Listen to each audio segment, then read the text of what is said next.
and today's lecture is lecture number 9, and the title of our lecture is Approaches for Training Interpreters. Now, what are the learning outcomes? As usual, and I always stress on the importance of knowing what you are going to learn out of this lecture. So by the end of this lecture, you should be able to identify certain approaches for a training interpreter. Now, when you know the kind of approaches that will be used to help you become an interpreter, then that it would be much better for you if you don't know, or if you didn't know. So today's lecture is is about these approaches and these procedures. Oh, and of course, at the end of the lecture, we will do some interpreting practices. Now,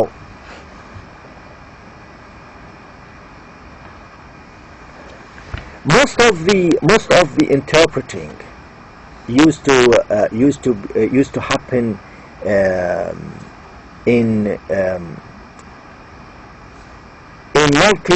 multi-language or in multilingual international settings. In other words, interpreting takes place in a setting or in a place or in an environment where there are so many languages spoken by so many people, because interpreting doesn't take place in a place where there is only one language. So this is the natural environment for interpreters, is to live in an environment where are more than 2, 3, 4 languages spoken in the community. Okay, now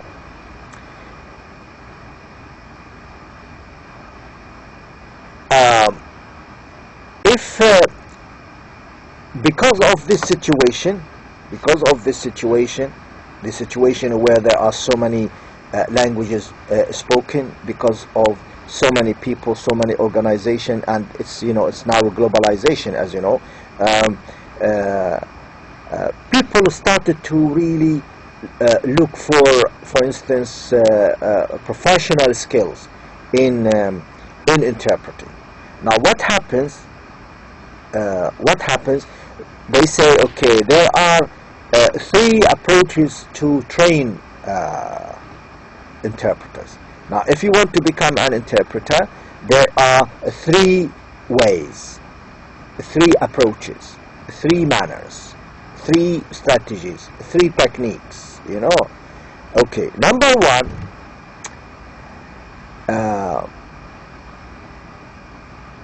1 is an old-fashioned manner. It's the method that used or has been used for many years is called apprenticeship method. In other words, a professional in the old days, or even now I think it is practiced, a professional interpreter who works like for instance at Al Jazeera or at the BBC or any or even in the international in the United Nations or in internationally oriented institutions. What he does, he says, okay, Ali says to him, would you like me, or would you take me under your wing and teach me how to become an interpreter? So Ali is a student. He would like to become an interpreter, and it is like a technician. If you want to become a car technician, okay, you can go and do a national vocational qualification at an institution or at a college. But Muhammad, for instance, or Umar says, no, I don't really believe in in this sitting behind the desk, sitting at the desk, and then studying, and I can learn how to repair a car. No, I want to go to the garage and work with the garage technician himself and learn in action. So here you are apprentice, like you are a trainee. You go to the garage and you learn the profession of repairing cars via a professional technician. You learn it from the owner of the garage, because you watch him, he corrects you, and so on. It is like this in interpreting. You have an established interpreter, and you are the master. Okay, let's say you are the master of the profession. A student like me or like you comes to the master and say, "Master, would you take me in under your wing to teach me how to become an interpreter?" You give me exercises, I watch you. I would be like a good apprentice, like in the old days. Scholars and jurists used to have disciples, like Ibn Taymiyyah. He is a big scholar. Ibn Qayyim al-Jawziyah was his disciple, like his private. I mean, he was Ibn Taymiyyah rahimahullah was the master. Then Ibn Qayyim al-Jawziyah learned from him. He accompanied him. So he learned from him like apprentice, like a trainee, like a disciple, like a private student. So in the old days, we used to have master, we used to have a group of students. In interpreting, you can do it now, but it is very difficult, to be honest. Very difficult to do it. But there are institutions like, for instance, the School of Interpreting in France, in Paris.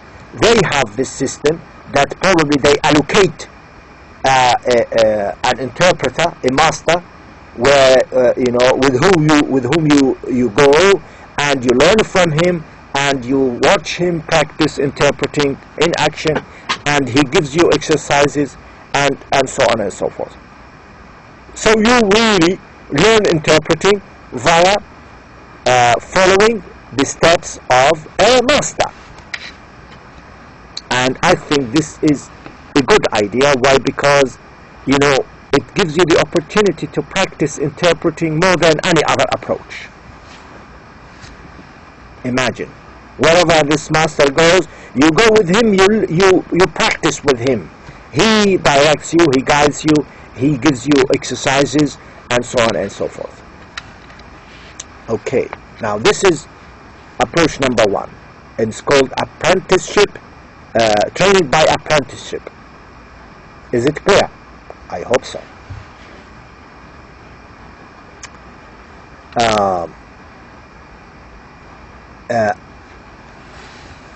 Now, approach number two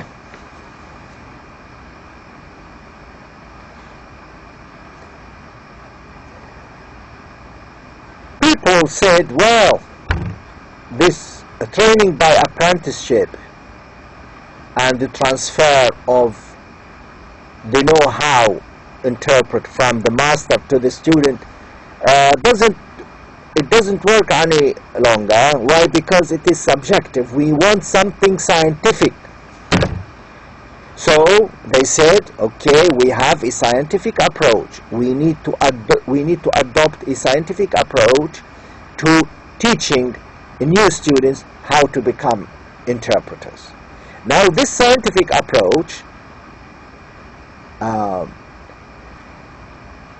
is based on, cognitive process-oriented paradigms. In other words, they apply all these scientific methods, strategies to skill training.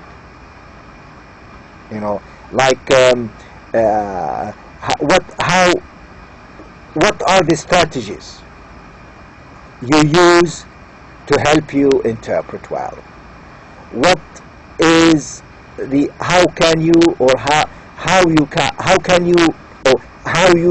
manage your processing capacity, like processing capacity management, and how you process information, how to manage the information that comes to your mind while you are interpreting. So really it has something to do with cognitive processes, with how cognitive operations in the mind of the interpreter are working. So this is really what they mean by a scientific approach to training students to become interpreters. In other words, they say to you, look, if you follow these strategies, if you follow this method of information processing, you will develop skills that will help you interpret more effectively, more professionally, and you will probably become a professional interpreter in no time. This is what they claim. I haven't tried it. I've tried, I've tried this one, of course, this one I've studied it. Sorry, I'm sorry. This one I have studied in my book, in my studies. I've studied in my studies, and I know what it means, and it helps. It helps, but if you really, when it comes down to practice, you need to really practice it. Now, what I'm doing, I'm giving you some theory. This lecture is theory. If you don't practice interpreting, this doesn't, you cannot, this is not enough. But this particular part of the lecture is helpful. Why? Because it gives you some background about, how you can become an interpreter. So it is okay. It is okay if you understand it, if you know how to utilize it, if you understand how the cognitive operations in your mind are working. It helps. So this is what they claim, and probably you would come up with a new strategy for interpreting. You never know. So, but you need to refer to this body of knowledge, theoretical knowledge, and relate it to practical knowledge. And this practical knowledge comes from training, from practicing, from doing the interpreting. Okay, so this is approach number 2. Approach number 3, the alongside a scientific approach centered on processing skill components and stages of expertise, a humanistic approach to curriculum foregrounds the personal and social aspects of instruction, interaction, and the process of socializing students into a community of professional practice. Now, this means that they say, okay, now we would like to integrate an approach in the curriculum the students are studying called a humanistic approach. A humanistic approach is to really make it more social, more interactive to the students. So when the student who is learning who is learning or studying interpreting at an institution, given the opportunity to interact with the community, with the community of professional practice, it means with other interpreters, in the institution, then he would be able to develop new skills for interpreting. You see what I mean? So you say, okay, our curriculum should include a humanistic approach. In other words, should include parts of the program that enable the students to socialize, to interact with interpreters, professional interpreters in the institution. So, like if you go, for instance, now there is an institute of translation and interpreting studies at Hamad bin Khalifa University in Qatar. It's new. It's new, but I think it's going to be one of the best in the region. Why? Because there is no an institute like it in the Arab world. I mean, in terms of vision and in terms of mission they have for the institute. Now you go there, and it's, by the way, it started just this year. They launched it 2012. If you want to become a professional interpreter, you can really, and you want to work for instance on TV or in media places, then you get a professional MA. They offer MA, but of course you can get an MA interpreting from Westminster University in London, or in Netherlands, or in in Europe, in Switzerland. I think Switzerland is a good place to get a degree in interpreting as well. So when you go to such institutes or such institutions, you are going to mix and interact with professional interpreters. They have their own community. This is what they mean by a humanistic approach to curriculum, which enables you to mix and intermingle with the professional interpreters. So we have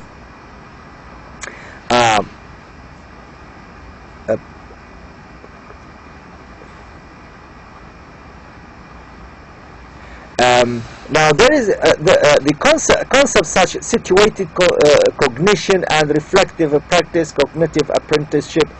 All these terms reflect the concept of a student and student oriented approach to interpreting.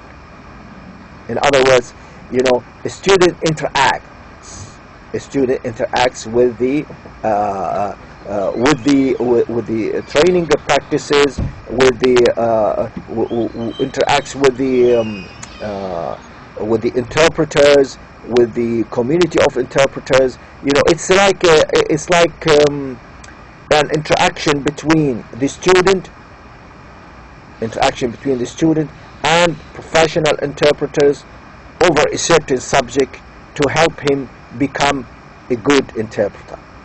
These are, the approaches normally used in training students to become new interpreters. So apprenticeship method, a scientific method, a humanistic approach, or a humanistic method. So 3. Now, an example of how to interpret from English into Arabic, as usual. The moment of climax is almost upon us. Translate or interpret the following into Arabic. The moment of climax is almost upon us. لحظة الذروة على وشك أن تحل بنا. David Cameron is due to deliver his speech on Britain's future relations with the European Union in the Netherlands on Friday.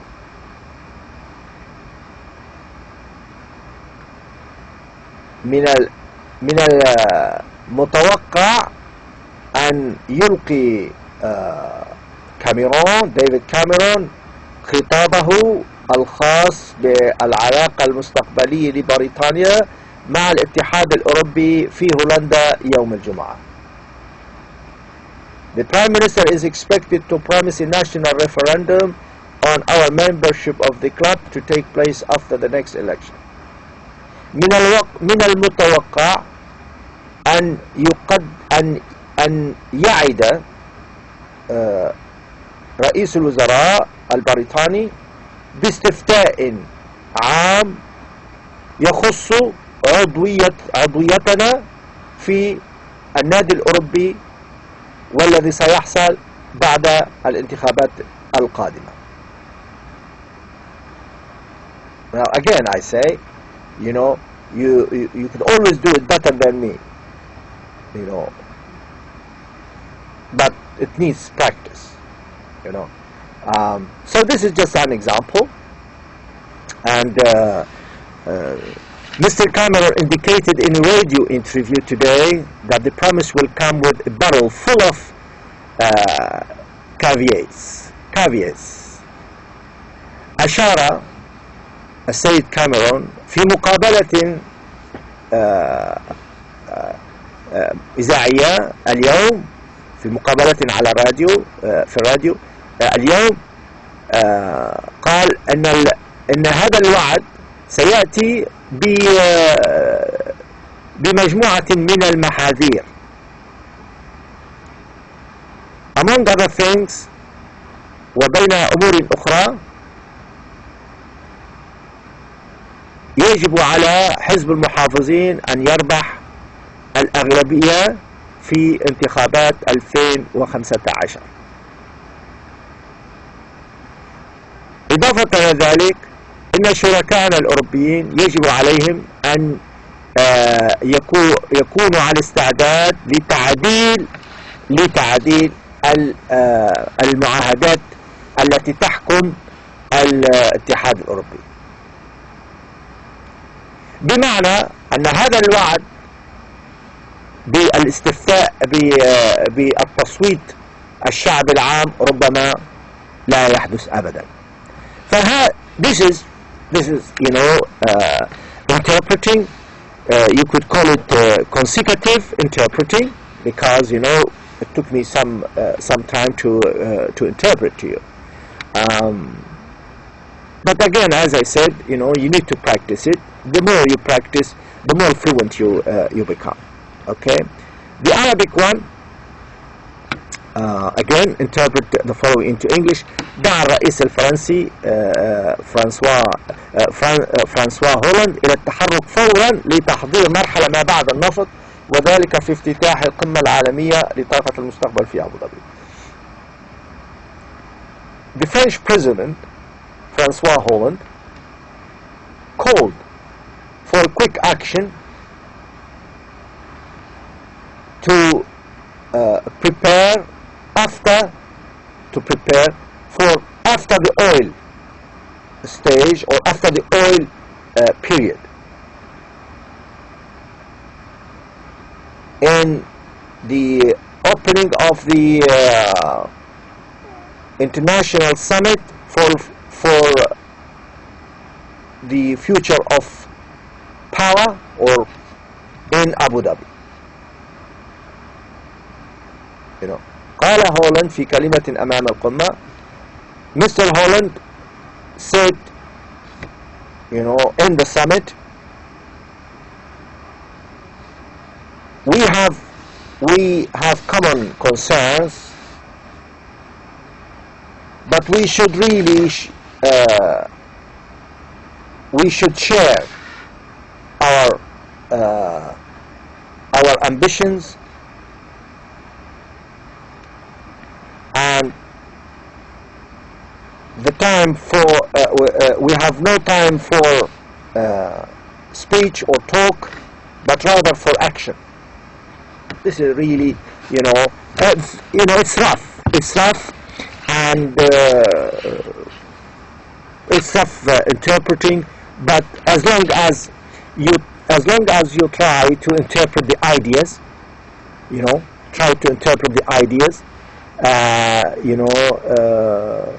and focus, and try to focus on the keywords like the verbs, the nouns, the subject, and the objects, you could really manage. And there is no harm to really to manipulate the structure of the sentence, especially if you are doing sight translation or sight interpreting. So this is an example And I have given you more examples. I hope that you will benefit from them, and I would like to thank you very much indeed for listening, and I wish you all the best in your exams and in your studies. Thank you very much, and goodbye.